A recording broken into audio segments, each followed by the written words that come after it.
Hello மக்களே! எல்லாரும் எப்படி இருக்கிறீங்க? நான் ரொம்ப சூப்பரா இருக்கேன். காட்ஸ் கிரேஸ் நீங்களுமே எல்லாருமே நல்லா இருப்பீங்க அப்படின்னு சொல்லிட்டு நம்புறேன். நீங்க இப்ப தான் என்னோட வீடியோவ ஃபர்ஸ்ட் டைம் பார்க்குறீங்க அப்படின்னா, மறக்காம என்னோட சேனல் நீங்க சப்ஸ்கிரைப் பண்ணிக்கோங்க. ஓகே, வீடியோக்குள்ள போகலாம். இன்னைக்கு வந்து என்ன வீடியோ அப்படின்னு கேட்டீங்கன்னா, எனக்கு ரொம்ப நாளாவே ஒரு ஆசை. இந்த டாபிக்ல வந்து நான் வந்து ஒரு வீடியோ பேசணும் அப்படின்னு சொல்லிட்டு எனக்கு ரொம்ப ஆசை.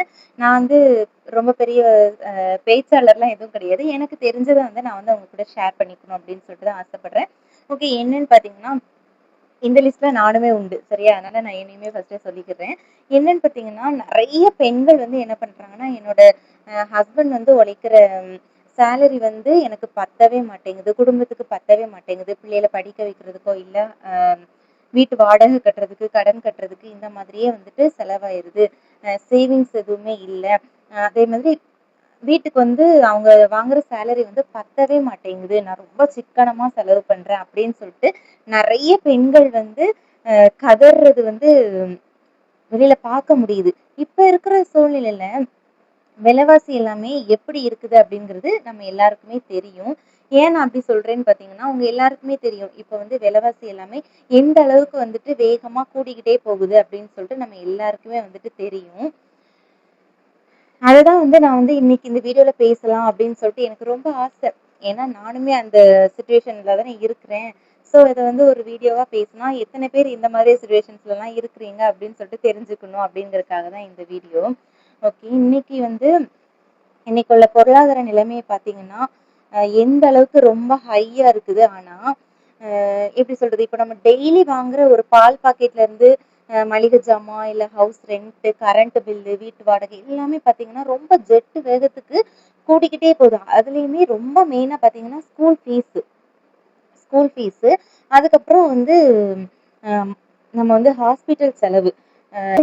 இப்படிப்பட்ட ஒரு சூழ்நிலையில நம்ம கணவர் வந்து அ மாடா உழைக்கிறாங்க. காலையில இருந்து நைட்டு வரைக்குமே வந்து அவங்க அவ்ளோ கஷ்டப்பட்டு உழைச்சாலுமே, அவங்க கொண்டு வர சம்பளம் வந்து நம்மளுக்கு பத்த மாட்டேங்குது. அப்போ அதனால வந்து வீட்ல இருக்கிற இந்த பெண்கள், அதாவது அம்மாவா இருக்கலாம், இல்ல ஹவுஸ் ஒய்ஃபா இருக்கலாம். வீட்ல இருக்கிற பெண்கள் வந்து ரொம்ப கவலைப்படுறாங்க. ரொம்ப வேதனைப்படுறாங்க. அதுவும் பார்த்தீங்கன்னா, இப்போ இந்த வெக்கேஷன்ஸ் டைம்லலாம் பார்த்தீங்கன்னா, நெறைய பேர் வந்து டூர்லாம் பிளான் பண்ணுவாங்க. ஆனா, நம்மள மாதிரி ஒரு கஷ்டப்பட்ட ஃபேமிலில இருக்கிறவங்க வந்து, அந்த மாதிரி டூர் எங்கேயுமே போக முடியாது. வெளியில எங்கேயும் போகணும்னா கூட ரொம்ப யோசிச்சு யோசிச்சு தான் நம்ம வந்து போறதே. ஏன் அப்டின்னா, அ வெளியில போனா கூட ஒரு ரூ. 500 செலவாயிருமோ அப்டின்னு சொல்ட்டு, ரொம்ப யோசிச்சு யோசிச்சு தான் நம்ம வந்து செலவு பண்ணுவோம். இன்னைக்கு வந்து ஒரு குழம்பு வைக்கணும், ஒரு கூட்டு வைக்கணும் அப்டின்னா கூட, எவ்வளோ செலவாகும் அப்படிங்கிறத ஃபர்ஸ்ட்லயே நம்ம வந்து முந்தின நாள் நைட்டே கூட அதுவே தான் நம்ம யோசனையில வந்துகிட்டே இருக்கும். தூங்கும்போது கூட அதையே தான் யோசிச்சுக்கிட்டே இருப்போம். ஈவன் நான் கூட அப்படிதான். இப்போ நாளைக்கு வந்து நம்ம ஒரு குழம்பு வைக்கணும், கூட்டு வைக்கணும்னா நான் இன்னைக்கே யோசிச்சுக்கிட்டே இருப்பேன். நாளைக்கு என்ன குழம்பு வைக்கலாம்? என்ன கூட்டு வைக்கலாம்? அதுவும் நம்மகிட்ட எவ்வளோ அமௌண்ட் இருக்குது? அந்த அமௌண்ட்டுக்குள்ள நம்ம வந்து என்னென்ன காய்கறிகள் வாங்கிக்கலாம்? என்ன குழம்பு வைக்கலாம்? அப்படின்னு சொல்லிட்டு அப்படிதான் நம்ம வந்து யோசிச்சுக்கிட்டே இருப்போம். ஸோ இந்த மாதிரி தான் நெறைய பேர் வந்து இப்போ வந்து அ அந்த சிச்சுவேஷன்ஸ்ல தான் இருக்கிறாங்க. நெறைய பேர் வந்து கடனாளி ஆகுறதுக்கு காரணம் கூட இதுதான். ஆனா, ஒரு சிலர் என்ன பண்ணுவாங்கன்னா, நம்ம இருக்கிறதுக்குள்ள சமாளிச்சு கொண்டு போயிரணும் அப்படின்னு சொல்லிட்டு நெறைய பேர் வந்து அப்படியும் இருக்கிறதுக்குள்ள சமாளிச்சு கொண்டு போவாங்க.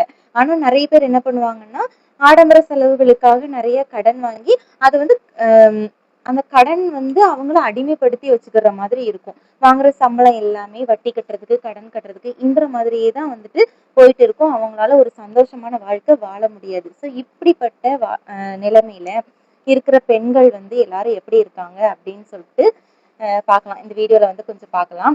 நம்ம டெய்லி வாங்குற பால் பாக்கெட்ல இருந்து காய்கறி, மளிகை ஜாமான்ல இருந்து எல்லாமே ரொம்ப ஜெட் வேகத்துல போய்க்கிட்டு இருக்கு. ஆனா, நம்மளோட ஹஸ்பண்ட் உழைக்கிற சம்பளம் வந்து அவங்க வாங்குற சம்பளம் வந்து அத வந்து ஈக்குவல் பண்ற விதமா இருக்குதா அப்படின்னு கேட்டா, அதுதான் வந்து இங்க இல்ல.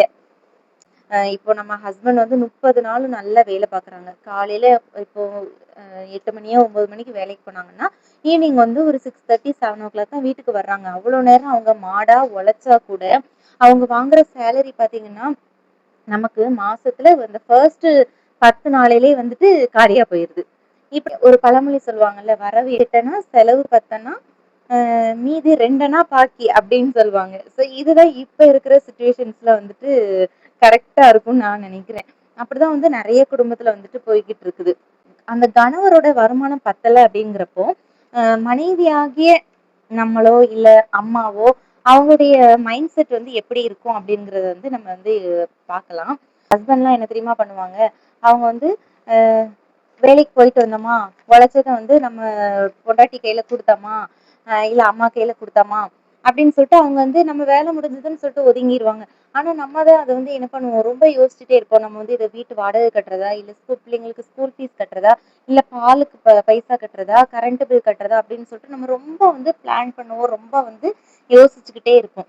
சோ இதுவே வந்து நம்மளுடைய மனசுல எப்படி சொல்றது, ஒரு மன அழுத்தத்த வந்து உண்டாக்குது. அதே மாதிரி பார்த்தீங்கன்னா, பிள்ளைகளோட ஆசைகளையும் நம்மளால நிறைவேத்த முடியாது. இப்போ வந்து நம்ம ஒரு இடத்துக்கு போறோம் அப்டின்னா, அந்த இடத்துல ஏதாவது ஒரு டாய்ஸ் ஏதாவது வச்சிருப்பாங்க. ஈவன் ஒரு ஸ்நாக்ஸ் ஏதாவது வச்சிருக்காங்கன்னு வச்சுக்கோங்களேன். அந்த ஸ்நாக்ஸ நம்ம வாங்கி குடுக்குறதுக்கு பல டைம் நம்ம யோசிப்போம். ஒருவேள ஒரு டாய்ஸ் கேட்குறாங்க பிள்ளைங்க அப்டின்னா, ஒரு புது ட்ரெஸ்ஸோ இல்ல டாய்ஸோ கேட்குறாங்கன்னா, நம்ம வந்து அந்த பிள்ளைங்கள பாப்பா நம்மகிட்ட காசு இல்லம்மா, நெக்ஸ்ட் மந்த் வாங்கி தரேம்மா அப்டி சொல்லி பிள்ளைங்கள நம்ம சமாதானப்படுத்துறதுக்காக அவங்கள வந்து நம்ம ஏமாத்துவோம்.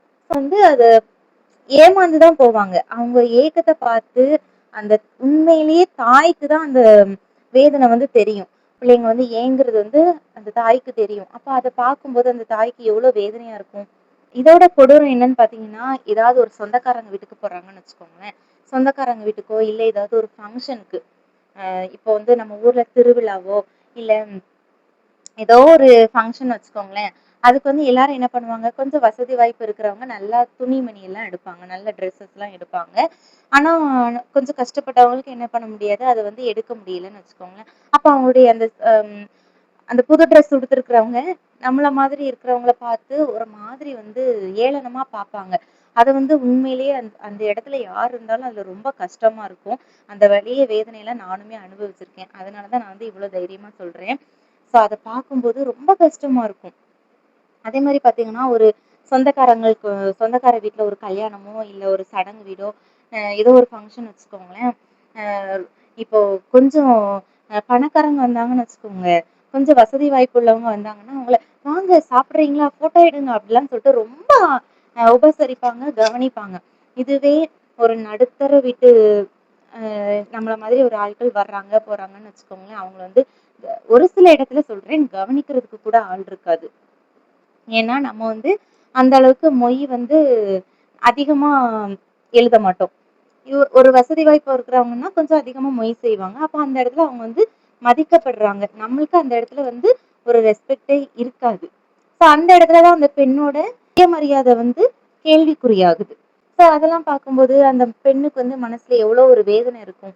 நெறைய பேர் மோஸ்ட்லி வந்து பார்த்தீங்கன்னா, நம்ம ஊர்ல உள்ள கல்யாண வீடோ, சடங்கு வீடோ பார்த்தீங்கன்னா, அந்த ஜென்ட்ஸ் வந்து ஆண்கள் வந்து நெறைய இடத்துக்கு போகவே மாட்டாங்க. ஏன் அப்டின்னா, இந்த ஒரு ப்ராப்ளம் தான்.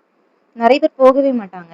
ஆனா, மேக்ஸிமம் போறது பார்த்தீங்கன்னா, பெண்கள் தான் நெறைய பேர் போவாங்க. ஏன் அப்டின்னா, நம்ம வீட்டுக்கு வந்து பத்திரிக்கை கொண்டு வந்துட்டாங்க. நமக்கும் 4 பேர் வரணும். நம்ம ஒரு ஃபங்ஷன் வச்சோம். நமக்கு வந்து ஏதோ ஒண்ணு ஆயிடுச்சு அப்டின்னா கூட, நமக்கு வந்து ஒரு 4 பேர் வரணும் அப்டிங்கிறதுக்காக எல்லாத்தையுமே வந்து அனுசரிச்சு, அ போறது தான் இந்த பெண்களுடைய மனநல. சுயமரியாதை அந்த இடத்துல வந்து இல்லாம போகுது. கேள்விக்குறியாகுது. இன்னொன்னு பார்த்தீங்கன்னா, ஹஸ்பண்ட்க்கும், ஒய்ஃப்க்கும் நடுவுல வந்து ஒரு மனக்கசப்பு வந்து ஏற்படுது. இப்போ வந்து ஹஸ்பண்ட் கிட்ட போயிட்டு அந்த ஒய்ஃப் கேட்குறாங்க.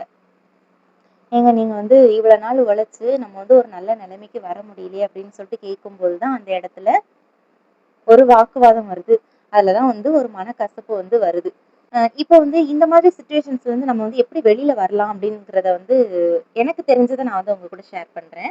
அ இப்போ நம்மளுக்கு தெரியும். நம்ம ஹஸ்பண்ட் வந்து நல்லா உழைக்கிறாங்க, நல்லா சம்பாதிக்கிறாங்க. ஆனா என்ன பண்றது?